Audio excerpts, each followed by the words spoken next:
अस्सलाम वालेकुम। मैं मनोवर सर आप लोगों को लास्ट वीडियो से 12th कॉमर्स का dissolution of partnership form topic start कर चुका हूं। एक क्वेश्चन ऑलरेडी जनरेटिव्स का स्टार्ट किया था। आज मैं सेकंड क्वेश्चन सॉल्व कराऊंगा।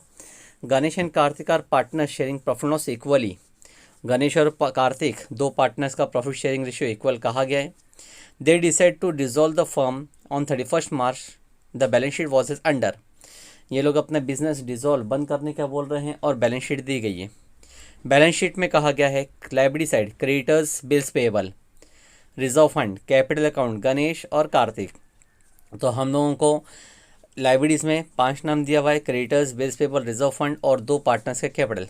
उसी तरह एसेट साइड में दिया है building, furniture, debtors, stock, bill receivable and cash. Total 6 नाम एसेट्स के दिए गए। तो हम लोग जब सॉल्यूशन स्टार्ट करेंगे तो यहीं से स्टार्ट करेंगे ट्रांसफ़र करने की एंट्रीज। सबसे पहली एंट्री हम लोग पास करेंगे क्रेडिटर्स और बिल पेबल को ट्रांसफ़र करने की, जो एंट्री होगी liabilities account debit to realisation account. Second entry liability side में आएगी रिजर्व फंड को ट्रांसफ़र करने की, reserve fund account debit to partners capital account. और कैपिटल को ट्रांसफ़र करने की एंट्री हम लोग पास नहीं करते। उसके बाद में हम लोग पास करेंगे एसेट्स को ट्रांसफ़र करने की entry, building, furniture, debtors, stock और बिल रिसीवेबल। ये 5 एसेट ट्रांसफ़र होंगे जिसकी एंट्री आएगी realisation account debit to particular assets account. Cash को ट्रांसफ़र करने की एंट्री पास नहीं होती है। Asset were realise as under. Asset realise हुए बिल्डिंग 82,000, डेटर्स 22,000, स्टॉक 20,000 और बिल रिसीवेबल 3,200। तो हम लोग एसेट को रियलाइज़ करने के लिए ये 4 एसेट्स के लिए एंट्री पास करेंगे। वो होगी cash and bank account debit to realisation account. Total amount इन चारों का एडअप करके 82 + 22 + 20 + 3,200 टोटल होता है 1,27,200। उसके बाद में सेंटेंस कहा गया है Ganesh agreed to take over furniture 10,000। Ganesh ने फर्नीचर टेक ओवर किया, इसके लिए हम लोग एक एंट्री पास करेंगे, वो होगी Ganesh capital account debit to realisation account. और फिर कहा गया realisation expense amounted to 2,000। Realisation expense pay कर रहे हैं हमने 2,000, तो उसके लिए एंट्री होती है realisation account debit to cash and bank account. Last कहा गया है पास नेसेसरी एंट्रीज पास करना है। तो एंट्रीज तो मैंने आप लोग को बता चुका है। अभी हम लोग पहले बैलेंस शीट की एंट्रीज पास करें। बैलेंस शीट में 3 एंट्रीज है, आउटसाइडर्स लायबिलिटीज, रिजर्व फंड और सन्ड्री एसेट्स। उसके बाद में एसेट्स में भी जो एडजस्टमेंट कहा गया है, एक है रियलाइजेशन ऑफ एसेट्स, एक है टेक ओवर ऑफ एसेट्स और एक है रियलाइजेशन एक्सपेंसेस। और कुछ चीज़ें नहीं कही गई है क्वेश्चन में जो हम लोग को पास करना ही पड़ेगा, जैसा कि लायबिलिटीज़ को पे करना। लायबिलिटीज़ को पेमेंट करने के बारे में क्वेश्चन में कहीं कोई इन्फॉर्मेशन नहीं दी गई है, तो हम लोग एज्यूम करेंगे कि liabilities has to be paid at book value. जितना बुक वैल्यू है उतना पूरा पे करना पड़ेगा हमको। और उसके बाद में हम लोग को निकालना पड़ेगा रियलाइजेशन का नेट प्रॉफिट या net loss. At the end हम लोग निकालेंगे पार्टनर्स का अमाउंट दैट इज़ पेएबल और रिसीवेबल। ये 3 चीज़ें क्वेश्चन में कहीं नहीं गई है। लायबिलिटीज़ का पेमेंट करना, प्रॉफिट या लॉस निकालना और पार्टनर को पे करना, that is assume we have to calculate. ठीक है, तो क्वेश्चन आप लोग को एक्सप्लेन कर दिया हूँ। अब सॉल्यूशन स्टार्ट करते हैं। पहले तो ये पूरा एक फॉर्मेट तैयार करके रखे हैं हमने जर्नल एंट्रीज का। हेडिंग लिख दिया गया journal entries in the books of Ganesh and Kartik. Journal entries का पूरा फॉर्मेट है, serial number, particulars, LF, debit amount और क्रेडिट अमाउंट, पूरा एक फॉर्मेट तैयार करके रखा गया है। अब एंट्रीज पास करना शुरू करते हैं। बैलेंस शीट से ट्रांसफरिंग एंट्रीज लायबिलिटी साइड में 2 नाम है, क्रेडिटर्स और बिल पेएबल। तो पहले एंट्री हम लोग पास करेंगे क्रेडिटर्स और बिल पेएबल को ट्रांसफर करने की। एंट्री होगी creditors account debit, creditors account debit. वैसे ही दूसरा नाम बिल्स पेएबल लिखा है, bills payable account debit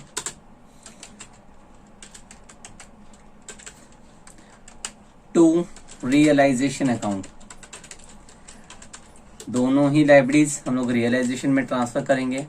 amount balance sheet का लिखेंगे 18,400 और दूसरा 5,600।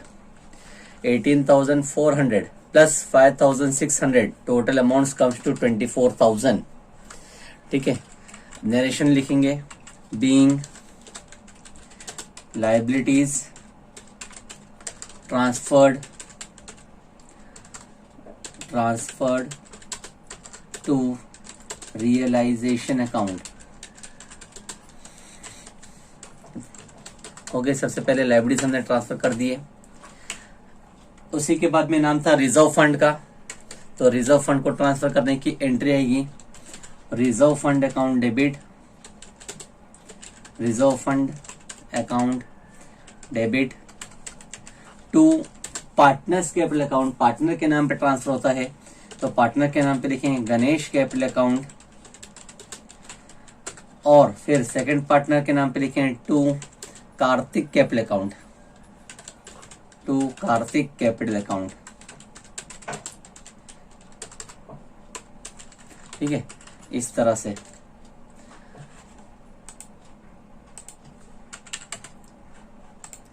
हो गई एंट्रीज। टोटल अमाउंट था 20,000 रिजर्व का, लेकिन ये 20,000 दोनों पार्टनर में डिस्ट्रीब्यूट करेंगे तो इक्वली रेशियो के हिसाब से जाएगा। क्वेश्चन में कहा गया है हर एक पार्टनर को दिया जाएगा 10,000। Narration being reserve fund transferred to partners account. Reserve fund को भी हमने ट्रांसफर कर दिया। तीसरी एंट्री उसी के बाद में कैपिटल है, लेकिन कैपिटल को ट्रांसफर करने की एंट्री पास नहीं होती है। एसेट साइड में आएंगे building, furniture, debtors, stock, bill receivable, ये सब ट्रांसफर होगा। सिर्फ कैश को ट्रांसफर हम लोग नहीं करेंगे। ठीक है, तो ट्रांसफर करने की एसेट्स के लिए एंट्री पास करेंगे realisation account debit, realisation account debit to particular assets. हर एक एसेट्स का नाम लिखेंगे बिल्डिंग अकाउंट, दूसरा नाम लिखेंगे टू फर्नीचर अकाउंट, तीसरा नाम लिखेंगे टू डेटर्स अकाउंट, नेक्स्ट नाम लिखेंगे टू स्टॉक अकाउंट, नेक्स्ट नाम लिखेंगे टू बिल रिसीवेबल अकाउंट। ठीक है, हर एक इंडिविजुअल अकाउंट लिख लिए, हर एक का अमाउंट लिखेंगे। बिल्डिंग 88,000 क्रेडिट में, furniture 12,000, next debtors 32,000, next stock 24,000, bill receivable 4,000, total 88 plus 12 1 lakh 132 156 168, total amount होता है 1,60,000। रियलाइजेशन में लिखे, नरेशन पास करेंगे being assets transferred to realisation account. ये सारे ट्रांसफरिंग एसेट्स की एंट्री, लायबिलिटीज की एंट्री हम लोगों ने यहाँ पे पास कर दी है। ट्रांसफर एंट्री होने के बाद में अब हम लोग एंट्री पास करेंगे, वो होगा एडजस्टमेंट एंट्रीज। एडजस्टमेंट की एंट्री पास करते हैं। सबसे पहले जो सेंटेंस कहा गया है, asset were realise as under, asset realise हुए हैं, रियलाइज करें, एंट्री नंबर 4 लिखेंगे। रियलाइजेशन ऑफ एसेट्स एंट्री आती है cash oblique bank account debit, cash and bank account debit to realisation account. ठीक है, अब अमाउंट देखते हैं। एसेट रियलाइज हुए थे बिल्डिंग 82,000, नेक्स्ट डेटर्स 22,000, उसके बाद में stock 20,000, bill receivable 3,200 and Ganesh agreed. वो गणेश एग्रीड वाला सेंटेंस हटा देते हैं।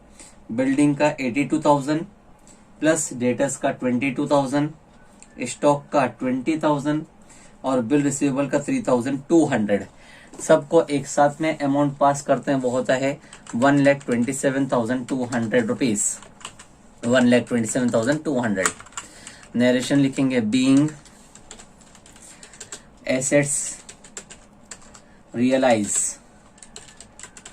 ये सब अमाउंट को एक साथ में कंबाइंड करके लिख देने का एंट्री में।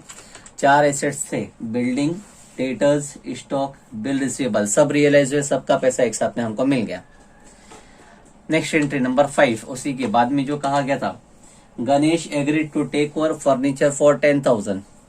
गणेश ने फर्नीचर टेक ओवर किया है, तो एंट्री पास करेंगे, Ganesh capital account debit, Ganesh capital account debit to realisation account. Take over करने के लिए एंट्री होती है partners capital account debit to realisation account. Partner ने टेक ओवर गणेश ने, और अमाउंट दिया गया फर्नीचर का 10,000 रुपए, हम लोग लिखेंगे 10,000, 10,000। नरेशन आएगा, being assets taken over by Ganesh, या एसेट को डिफाइन किया जा सकता है, furniture taken over by Ganesh. Next entry उसी के बाद में कहा गया है, realisation expenses amounted to 2,000। Realisation expense pay किया गया है, तो एंट्री पास करेंगे, realisation account debit, realisation account debit to cash and bank account, cash and bank account. Expenses pay करने की एंट्री होती है, realisation account debit to cash and bank account. Amount pay किया गया था 2,000 रुपए, तो 2,000 रुपए एंट्री लिख दिए, और नरेशन में लिखे बीइंग रियलाइजेशन एक्सपेंसेस पेड। ठीक है, एक्सपेंसेस हो गए। नेक्स्ट एंट्री जो कि क्वेश्चन खत्म हो गया और कुछ कहा नहीं गया है, तो हम लोगों को एज्यूम ये करके चलना है कि देखेंगे एसेट्स सब रियलाइज हो चुके, building, debtors, stock, bill receivable, furniture, 5 asset से 4 एसेट रियलाइज हुए हैं, एक टेक ओवर हो गया, एसेट का एडजस्टमेंट खत्म हो गए, लेकिन सिर्फ एक लाइबिलिटीज जो थी क्रेडिटर्स और बिल पेबल के नाम पे, इसका कोई एडजस्टमेंट कहा नहीं गया, तो हम लोग उसके लिए एंट्री पास करेंगे, that expenses has to be that liabilities has to be paid irrespective question is saying और नॉट।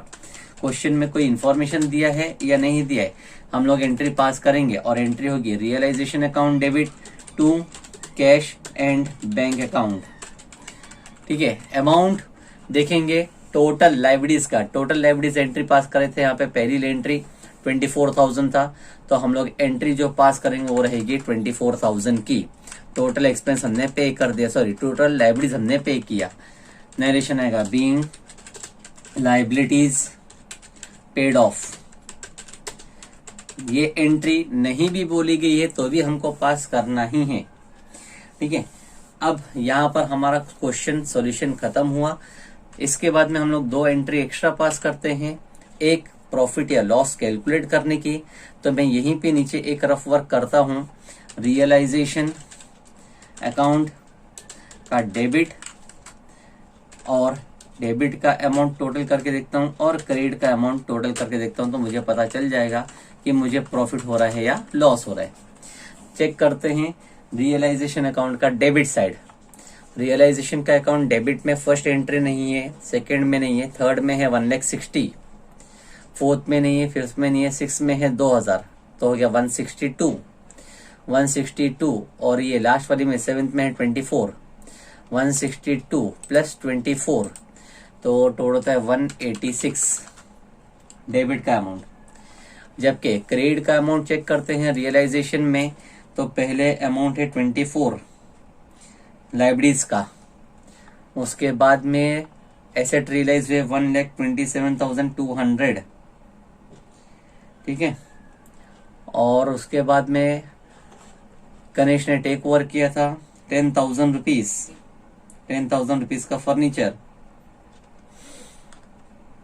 और तो कोई रियलाइजेशन नहीं हुआ है, मतलब टोटल अमाउंट अगर देखा जाए तो है 1,61,200 रुपीज। डेबिट में एक्सपेंसेस हुए थे, यानी डेबिट का अमाउंट 1,86,000 था। 1,86,000 में से अभी हम लोगों का जो एडजस्टमेंट हुआ है 1,61,200 का हुआ है, यानी डिफरेंस अमाउंट 24,800। डेबिट ज्यादा है, तो डेबिट ज्यादा होने का मतलब भी होता है लॉस। तो लॉस के लिए हम लोग एक एंट्री पास करेंगे, वो हैगा partners capital account debit. Partners के नाम लिखेंगे हम लोग Ganesh capital account debit, Ganesh capital account debit. वैसे ही Kartik capital account debit, Kartik capital account debit to realisation account, sorry debit to realisation account. ठीक है, अमाउंट लॉस का है 24,800, इक्वली डिस्ट्रीब्यूट करना है तो आएगा 12,400 ईच पार्टनर, 12,400। नरेशन लिखेंगे being net loss transferred to partners capital account. ठीक है, इस तरह से हम लोगों ने रफ वर्क यहीं पे करके उसका अमाउंट फीड कर दिए। अब एक और एंट्री हम लोगों को जो पास करनी है वो फाइनल सेटलमेंट की है। फाइनल सेटलमेंट नॉर्मल एंट्री जो होती है आएगी partners capital account debit to cash and bank account. ठीक है, तो ये लिख के रखते हैं एंट्री, या पहले कैलकुलेशन कर लेते हैं। कैलकुलेशन, पहला पार्टनर गणेश, गणेश का अमाउंट चेक करते हैं डेबिट में कितना था, और वैसे ही चेक करते हैं क्रेडिट में कितना था। और फिर हम लोग दूसरा पार्टनर भी देखेंगे कार्तिक, कार्तिक पार्टनर डेबिट में कितना अमाउंट दिया हुआ था कैलकुलेशन करते हुए, और क्रेडिट में कितना आया। गणेश का नाम चेक करते हैं डेबिट में, पहली एंट्री नहीं है डेबिट, सेकंड में नहीं है, थर्ड में नहीं है, फोर्थ में डेबिट नहीं है, फिफ्थ में है डेबिट में 10,000, सिक्स सेवेंथ नहीं है, एट में है 12,400, 10,000 प्लस 12,000, तो टोटल अगर गणेश का अमाउंट चेक करें तो 22,400 होता है डेबिट साइड। अब गणेश के अमाउंट क्रेडिट में चेक करते हैं, फर्स्ट में नहीं लेकिन सेकंड में है 10,000 रिजर्व का अमाउंट, और फिर आगे गणेश का अमाउंट कहीं पर भी क्रेडिट में नहीं है, लेकिन हम लोग कैपिटल एडअप करेंगे। कैपिटल का अमाउंट था उसका 40,000, और यहाँ पे अभी 10,000, 40 प्लस 10 तो हो जाता है 50,000। ठीक है, गणेश। वैसे ही कार्तिक का अमाउंट चेक करते हैं। कार्तिक का अमाउंट पहले में था, न सॉरी नहीं था, सेकंड में था 10,000, सेकंड में 10,000, और उसके आगे कार्तिक का अमाउंट कहीं पर भी नहीं है। तो कार्तिक का अमाउंट क्रेडिट का चेक किया ना हम लोग ने, क्रेडिट में कार्तिक का अमाउंट क्रेडिट में था 10,000, और कार्तिक का अमाउंट क्रेडिट में कैपिटल देखें तो 80,000 है, 80 प्लस 10 होता है 90,000। लेकिन अगर कार्तिक का ही अमाउंट हम लोग डेबिट में चेक करें तो कार्तिक का अमाउंट डेबिट में नॉर्मली कहीं नहीं है एक्सेप्ट इन लॉस, लॉस में था 12,400। तो जब हम लोग डिफरेंस निकालते हैं दोनों पार्टनर्स का, पहला partner Ganesh debit 22,400 minus credit 50,000, तो डिफरेंस आता है 27,600। वैसे ही सेकेंड पार्टनर का डिफरेंस देखते हैं, टोटल 12,400 माइनस 90,000 का डिफरेंस, तो बचेगा 77,600 डिफरेंस। तो ये दोनों डिफरेंस है। क्रेडिट ज्यादा होना है, क्रेडिट ज्यादा होने का मतलब ये होता है कि वी हैव टू पे पार्टनर्स, पार्टनर्स को पेमेंट करना पड़ेगा, और पार्टनर्स को पेमेंट करना पड़ेगा तो एंट्री आ जाएगी, बिजनेस से पार्टनर्स को जाएगा तो एंट्री आएगी partners capital account debit to cash. एक एक करके नाम लिखेंगे, Ganesh capital account debit, Kartik capital account debit. ठीक है, ये दोनों नाम डेबिट कर दिया गया, और क्रेडिट में हम लोग लिखेंगे to cash and bank account, cash oblique bank account. इस तरह से हमारा अमाउंट बन जाएगा, एंट्री बन जाएगी। अमाउंट लिखेंगे गणेश के नाम पे 27,600, कार्तिक के नाम पे 77,600, और दोनों अमाउंट को जब एडअप करते हैं तो आता है 1,77,600 प्लस 27,600, 1,05,200। नरेशन लिखेंगे being final settlement made to partners, final settlement हमने पार्टनर्स को कर दिया। इस तरह से हमारा सॉल्यूशन कंप्लीट हो जाता है। ठीक है, 9 एंट्रीज आई है इसमें पूरे सॉल्यूशन में। सबसे पहली एंट्री पास की गई थी लाइबिलिटीज को ट्रांसफर करने की, सेकेंड एंट्री पास की रिजर्व फंड को ट्रांसफर करने की, थर्ड एंट्री पास की गई थी एसेट्स को ट्रांसफर करने की, ये सब बैलेंस शीट अमाउंट में से ट्रांसफर किया गया। फोर्थ, फिफ्थ, सिक्स, ये 3 एंट्री पास की गई एडजस्टमेंट बेसिस पे, जिसमें कहा गया था एसेट्स को रियलाइज करने के लिए एसेट्स पार्टनर टेक ओवर कर रहा है, और तीसरा एक्सपेंसेस पे करने।